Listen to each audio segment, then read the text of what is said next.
혹시 C.S. 루이스라고 하는 분의 이름을 들어본 적 있나요? 아마 어디선가 본 것 같기도 하죠.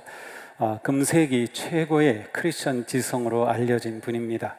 1957년에 카네기상을 수상했고 영국의 케임브리지 대학 문학 교수였으며 반지의 제왕 쓴 톨킨과 아주 절친으로 지낸 그런 분입니다. 이분이 굉장히 많은 책을 저술했는데 순전한 기독교, 고통의 문제, 스크루테이프의 편지, 또 영화로도 나왔던 나니아의 연대기 등을 저술하였습니다. 지금도 크리스천들로부터 가장 사랑받는 작가 중에 한 분이기도 합니다. 저는 이제 종종 어떤 주제를 놓고 고민이 되면 이분의 글을 참조하곤 합니다. C.S. 루이스는 어느 날 친구의 어머니가 젊은 나이에 남편을 잃고 곤궁에 빠지자 이 친구의 어머니를 돕기 위해서 자기가 살던 집을 팔고 단칸방으로 이사하였습니다. 그렇게 해서 재정을 마련해 돕는 거죠. 그리고 아무런 대가도 없이 그분을 자신의 어머니처럼 20년 동안 보살폈습니다.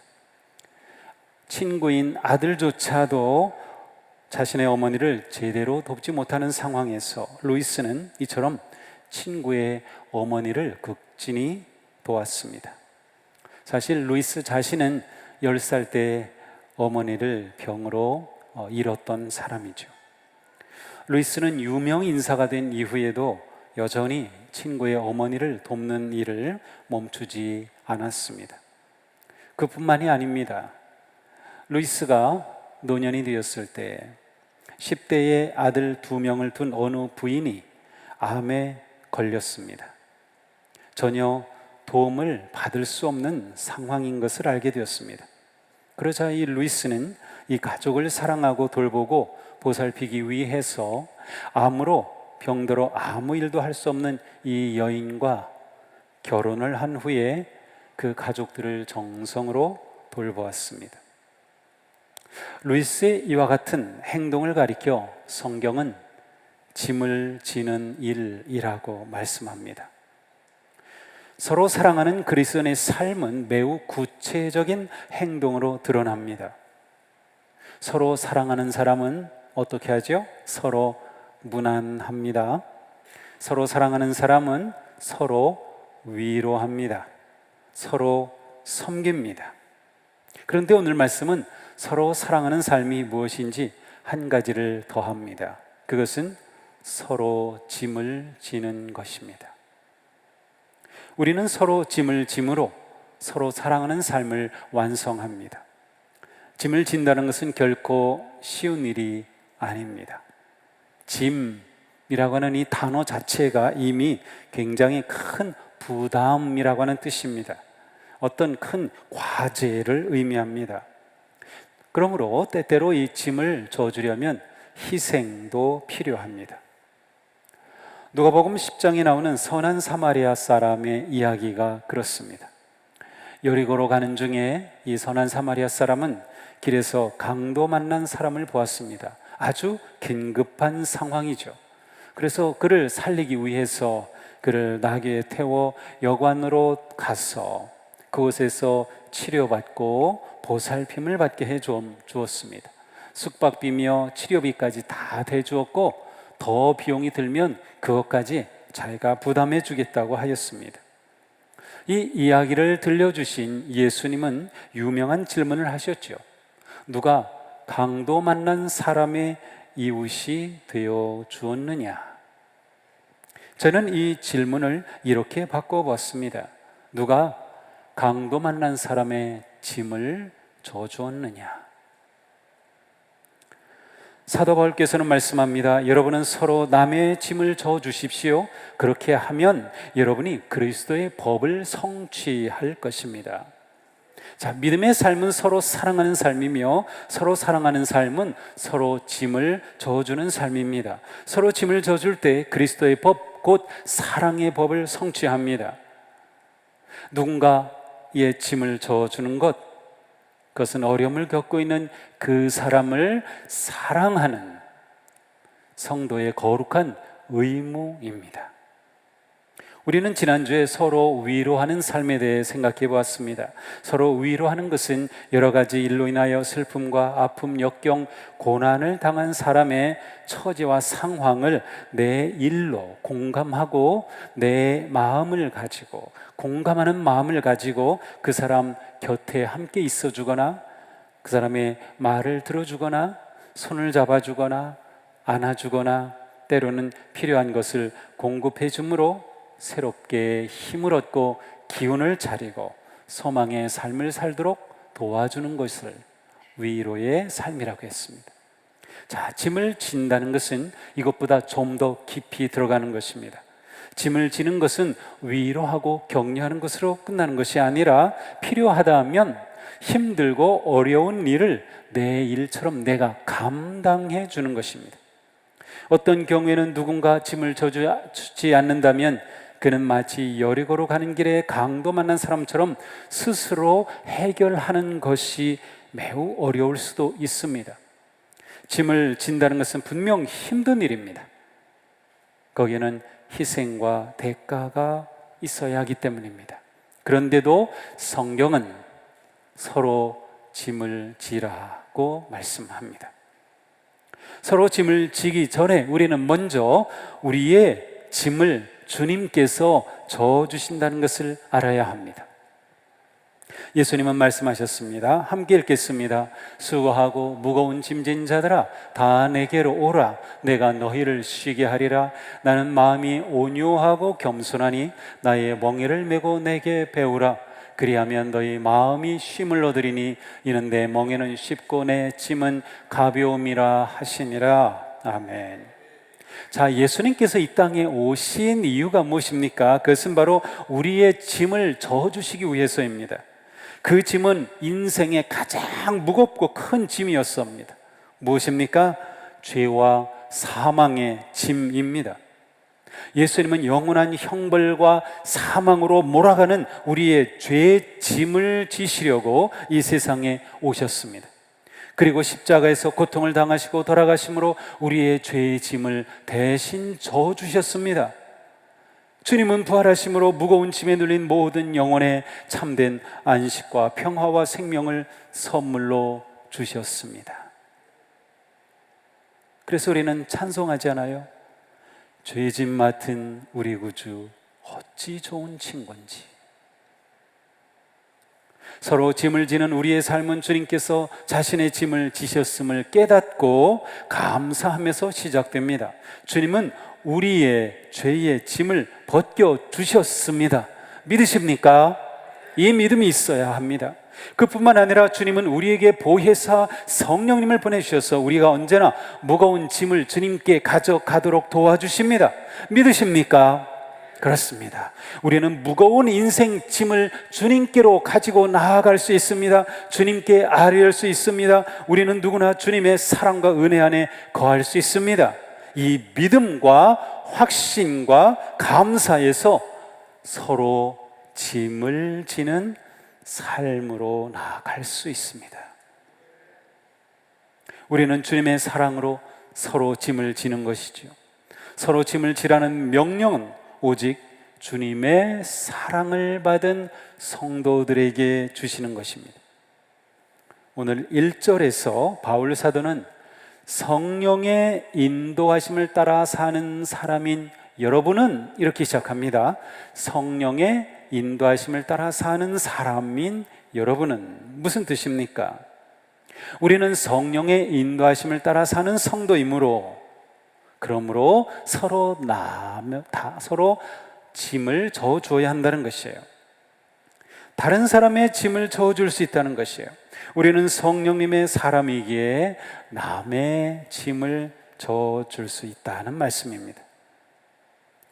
짐을 지기 위해서는 사랑의 마음과 행동할 헌신과 희생의 결단이 있어야만 합니다. 같이 읽겠습니다. 짐을 지기 위해서는 사랑의 마음과 행동할 헌신과 희생의 결단이 있어야만 한다. 아멘. 우리가 서로 짐을 질 수 있는 사랑의 마음과 힘은 주님으로부터 받은 것입니다. 사랑을 받은 사람이 사랑을 베풀 줄도 압니다. 주님이 내 짐을 져주셨음을 믿고 감사할 때 우리는 남의 짐을 져주는 일도 하게 되는 거죠.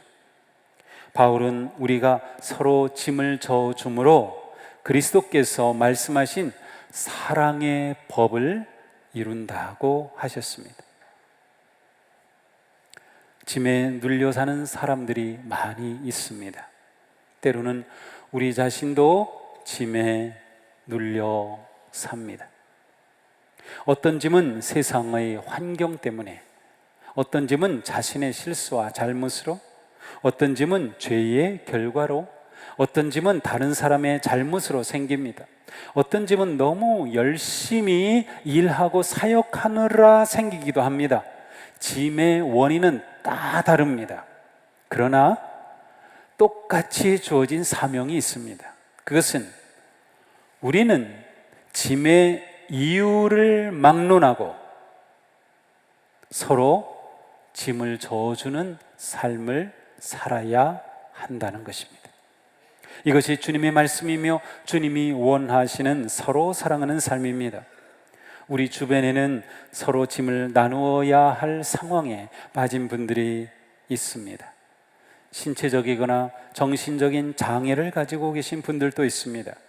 실직한 분들도 있습니다. 돌봄이 필요하고 치료가 필요한 분들도 있습니다. 때로는 음식이 필요하고 옷이 필요한 분들도 있습니다. 위로와 격려가 필요한 분들도 있습니다. 기도가 필요한 분들도 있습니다. 인생의 다양한 짐을 진 사람들을 향해 우리가 다가가야만 합니다. 교회가 그들에게로 다가가야만 합니다. 우리는 어떻게든 서로의 짐을 져줘야 합니다.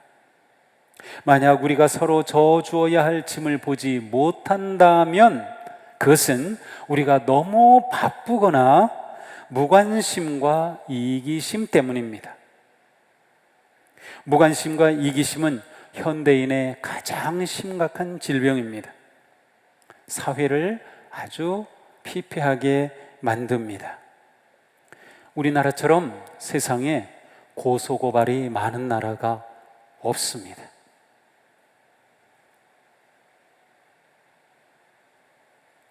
아무렇지도 않은데 뒤에서 자동차가 살짝 스치기만 했다, 닿기만 했다고 그냥 병원으로 가고요. 다 보험금 다 먹으려고. 이런 나라가 세상에 없어요. 그게 말이 됩니까? 저도 얼마 전에 저쪽 간석동 밤에 오는데 뒤에서 누가 박았어요. 제가 충격을 느낄 정도로 쿵. 그런데 뭐 차가 이상 없고 저 아무 이상이 없어요. 그래서 그분 전화번호 받고 제가 다음날 전화 드릴게요. 그리고 왔는데 그분이 무진장 걱정되는가 봐요. 문자를 보냈어요. 죄송합니다. 어떻게 하죠? 이게 괜찮습니다. 저 아무렇지도 않고 차도 괜찮습니다. 뭐 아무렇지도 않은데 그거 가지고 가서 뭐 합니까? 그런데 우리나라 안 그래요. 사회가 너무 피폐해졌어요. 요즘 우리 사회를 흔들고 있는 새내기 여교사의 죽음도 결국은 부모들이 자기의 새끼밖에 모르는 극단적 이기주의에 온 나라가 매몰됐기 때문에 아이가 태어나면서부터 경쟁사회로 몰아가는 거예요. 그래서 내 자식 잘 되게 하려고 내 자식, 다른 아이 상관없어요. 어떻게든 남의 자식 제치고 내 자식이 힘있고 권력 있고 돈 잘 벌고 끝발 좋은 그러한 자리에 올리려는 부모의 극단적 이기주의 때문입니다. 이러한 사회에서는 짐을 진다는 것이 불가능합니다. 반면에 성경은 우리를 어떻게 가르칩니까? 내 자식은 내 자식이 아니라 하나님의 자녀다. 내 자식은 내 소유나 물건이 아니라 하나님이 주신 선물이다. 세상의 경쟁에서 이기는 자가 아니라 거룩한 성품을 지닌 행복한 자녀로 키워야 한다. 우리는 이렇게 말씀을 듣고 있지 않습니까? 안타깝게도 세상은 남의 아픔과 짐에는 신경을 쓰지 않습니다. 그러나 주님의 사랑을 받은 우리는 그래서는 안 됩니다. 우리는 서로 짐을 져주는데 적극적이어야 합니다. 자발적이어야 합니다. 서로 진정한 마음과 사랑으로 짐을 져주려는 능동적 자세와 적극적인 행동으로 세상에 소망을 주어야 합니다. 우리는 주님의 사랑을 받은 성도이기 때문입니다. 주님께서는 우리 안에 남의 짐을 져주고 서로 짐을 져주려는 선하고 아름다운 마음으로 가득 채워주시기를 축복합니다. 서로 짐을 져주는 성도들로 가득한 우리 교회가 되면 좋겠어요. 그래서 동수교회 성도들은 서로 짐을 져주는 겁니다. 그렇게 될 때 우리는 세상을 향하여 짐을 져주는 사랑으로 빛나는 교회가 될 것입니다. 서로 짐을 지는 일은 분명히 아름답고 선하고 하나님을 기쁘시게 하는 일입니다. 하지만 우리는 짐을 져줄 때 지혜롭게 해야 합니다. 짐을 지는 일에는 반드시 영적인 회복과 치유가 함께 일어나야 합니다. 사도 바울은 서로 짐을 지라고 말씀하면서 그 바로 앞에 단서를 달았습니다. 온유한 마음으로 그런 사람을 바로 잡아주고 자기 스스로를 살피어 유혹에 빠지지 않도록 조심하십시오. 자, 온유한 마음으로 그런 사람을 잡아주라는 겁니다. 짐을 나누는 것 안에 이것이 포함이 되어야 된다는 거예요. 짐을 져줘야 할 필요가 분명히 있지만 우리는 궁극적으로 도움이 필요한 그 사람이 영적으로 회복이 되며 짐이 생기게 된 궁극적 원인이 되는 문제를 풀어가는 데도 관심을 가져야 한다는 것입니다. 국가가, 정부가, 정치인이 그런 것을 해줘야 나라가 행복한 거예요. 그렇질 않잖아요. 어떻게든 국민의 짐을 져주려고, 그것을 감당해 주려고 해줘야 되는데 그렇지 않아요.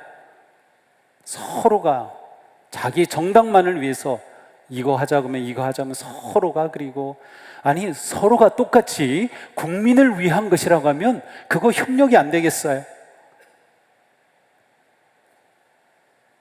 나라가 그래서 이렇게 피폐해지는 거예요. 하지만 우리는 이런 때에 우리의 영혼과 마음이 바로 세워지도록 해야 돼요. 누군가 도움이 필요한 그 사람이 영혼이 회복이 되고 치유될 때 그 삶이 전인적으로 온전해질 수 있기 때문에 우리는 단지 짐을 져주는 그것만이 아니라 그 사람의 영적인 회복과 치유도 함께 생각해야 한다는 것이에요. 어떤 사람은 계속 도움을 받기만 할 뿐 전혀 자신이 변화되거나 문제를 해결하려는 시도를 하지 않기도 합니다. 물론 그럼에도 불구하고 짐을 져주는 것은 은혜롭고 좋은 일입니다. 하지만 그렇게 되면 짐을 져주는 사람이 지쳐가게 됩니다. 우리가 서로 짐을 져주는 것은 서로 건강하고 바른 믿음과 삶을 세워가기 위한 것입니다. 우리가 건강하게 회복하기 위함입니다. 우리 교회가 바르고 건강한 교회가 되기 위함이죠. 예수님도 기적의 치유를 베푸실 때 내 죄가 용서받았다 하고 말씀하시면서 그의 영혼을 만져주셨습니다. 영혼의 회복과 육체의 회복이 함께 일어날 때 온전한 회복이 되죠. 그러므로 우리에게 지혜가 필요합니다. 신체적, 정서적, 사회적, 경제적 모든 짐과 아울러서 영적인 내면의 회복과 치유가 함께 일어나도록 최선의 방법을 찾아가야 합니다. 항상 서로 짐을 지는 일을 위해 기도해야 합니다. 성령의 인도하심과 지혜를 구해야 하는 겁니다. 또한 성령님의 인도하심에 순종하는 자세를 가지는 것이 매우 중요합니다. 또한 우리는 짐을 져주면서 우리 자신도 돌봐야 합니다. 바울은 자기 스스로를 살펴서 유혹에 빠지지 않도록 조심하십시오 라고 해요. 시험에서 자유로운 사람 없습니다. 유혹에서 자유로운 사람 없습니다. 우리는 누구나 시험에 빠질 수 있어요. 그러므로 짐을 져주는 것도 좋지만 자신을 살피는 일을 게을리하지 말아야 합니다. 자신을 돌아보는 지혜를 가지고 짐을 져줄 때 우리는 자신이 무너지는 것을 피할 수가 있어요. 바울은 계속 말씀합니다. 어떤 사람이 아무것도 아니면서 무엇이 된 것처럼 생각하면 그는 자기를 속이는 것입니다. 자, 이게 무슨 뜻인가 하면 짐을 져줄 때 그러한 삶을 살면서 내 대단한 사람이야, 내가 그렇게 자기의 중요함을 과대평가하기 쉽다는 것이에요. 왜냐하면 남의 짐을 져주니까 자기의 힘을 과신하기 쉽다는 것이에요. 그래서 짐을 져주면서 도움을 베풀 때 교만과 과신의 자랑에 빠지지 않도록 조심하라는 말씀입니다. 실제보다도 자기 자신을 더 훌륭하고 괜찮은 사람이라고 생각할 때 우리는 이러한 함정에 빠지는 겁니다. 그러므로 우리는 끊임없이 나 자신을 살피고 하나님과 말씀 앞에 자신을 비추어 보아야 합니다. 자신을 과신하면 무너집니다. 모든 일이 하나님의 영광을 위한 것임을 알아야 합니다. 때로는 성격상 남의 요청을 거절하지 못할 때도 있습니다. 남의 짐을 져주는데 요청하면 그 짐을 또 져주게 되죠. 도움을 요청하는 사람에게 거절한다는 것은 정말 어렵고 때로는 죄책감까지 들기 때문에 어려운 겁니다. 저에게도 종종 그러한 경우가 있습니다. 누가 도움을 요청하는데 그래도 내가 목사인데 도와줘야 하지 않나? 그래서 그때 제 자신이 해결사가 되려고 마음을 먹는 경향이 저에게 있어요. 가끔씩 편지로도 오고 문자로도 오고 막 물품을 보내기도 하고 막 그러면서 도움을 요청하는 사람들이 있어요. 하지만 그 모든 것에 제가 다 응답하면 그렇게 짐을 져주려다가 제 자신이 너무나도 힘들고 부담과 어려움에 빠지기도 합니다. 그래서 짐을 져줄 때 자기 자신을 돌아봐야 합니다. 바울은 말씀하죠. 사람은 각각 자기 몫의 짐을 져야 합니다. 우리가 짐을 지려 할 때 자기를 잘 살피고 돌아보면서 자신의 한계와 책임을 분명하게 해야 하는 겁니다. 내 몫이 어느 것인지, 또한 내가 져야 할 것이 어느 것인지를 잘 분별하는 것이죠. 또한 남의 짐을 져줄 때 그것을 내 성장과 변화의 기회로 삼아야 합니다. 우리는 사랑하고 섬기고 돕고 짐을 내가 대신 져줌으로써 우리의 신앙이 든든해지고 깊어지기 때문에 짐을 져주는 것을 내 변화와 성장의 기회로 삼는 겁니다. 자신의 믿음이 깊어지고 감사할 줄 알며 스스로 자기 몫의 짐을 질 수 있도록 우리는 늘 주님을 의지해야 합니다. 인생의 무거운 짐을 가볍게 하는 방법이 있습니다. 주님께 그 짐을 맡기십시오. 그리고 서로 짐을 져주십시오. 우리의 무거운 짐이 가벼워질 것입니다. 감당하게 될 것입니다. 이것은 주님이 보여주시고 말씀으로 가르쳐 주신 방법입니다.